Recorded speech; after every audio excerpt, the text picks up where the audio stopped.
So itong drill namin, totally ginagawa na ito namin last drill namin, no. So nadagdagan lang to. Shoutout kay Coach Noli Berenguer, no. Siya kasi yung nagsabi na idea na to. So ayan, in-apply na agad namin. So pansin nyo, hindi siya nakatingin sa bola. So pinapalabas ko yung yung mga numbers sa daliri ko, or yung mga daliri ko yung nagsisilbing bilang. So ayan, unang try namin, kita natin yung bagal. So mamaya antayin natin yung susunod na sabak niya, makita natin siya ng speed. So ayan, kita ko na dyan, ramdam ko na talaga yung alay ng bata, no. Pero yun yung pinakagusto ko dito eh, hanggat kaya pa eh, lumalaban to eh.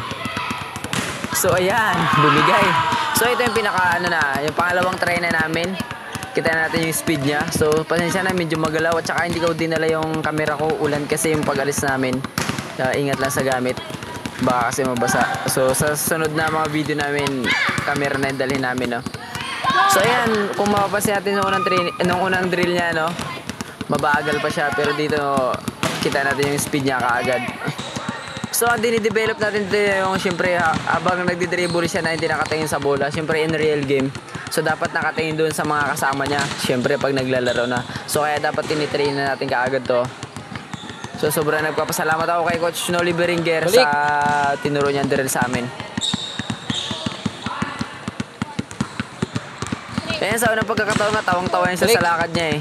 Kasi pinapapractice ko siya na nakabuka yung paa.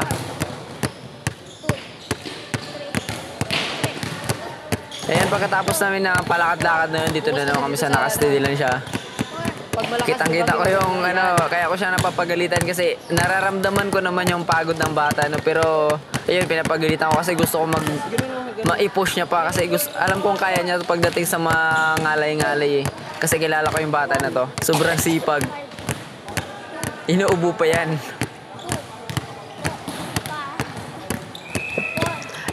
Hindi talaga may iwasan magkamali, kasi yung pamangkin ko yung pinakauna ko sa ganitong drill nagkakamali din. Siguro naduduling dun sa number, no?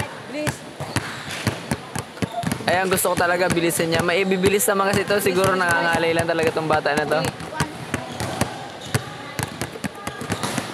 Hindi na nagasagot. Bakit hindi nagasagot? Siguro sobrang pagod na siya, no? Ramdam ko na yung ngalay at saka yung pagod ng bata na to.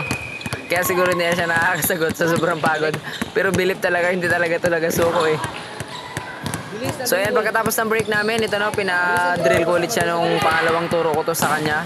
Nung day 3 ata to namin. Pero this time hindi na siya nakatingin sa bola. Doon na siya nakatingin nga sa daliri ko, sa binibigay ko.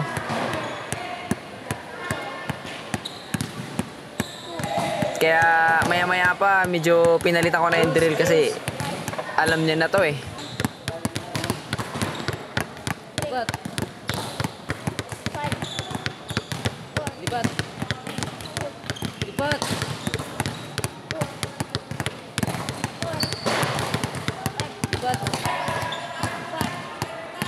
Lipat.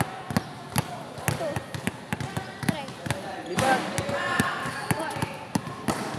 Lipat. Kasi mo, bilis pa.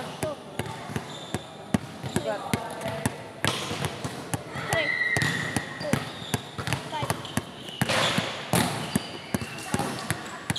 Lipat. Kada tatlong lipat ha. Okay? So ayan guys, hanggang dito na namin video. Maraming salamat sa panonood.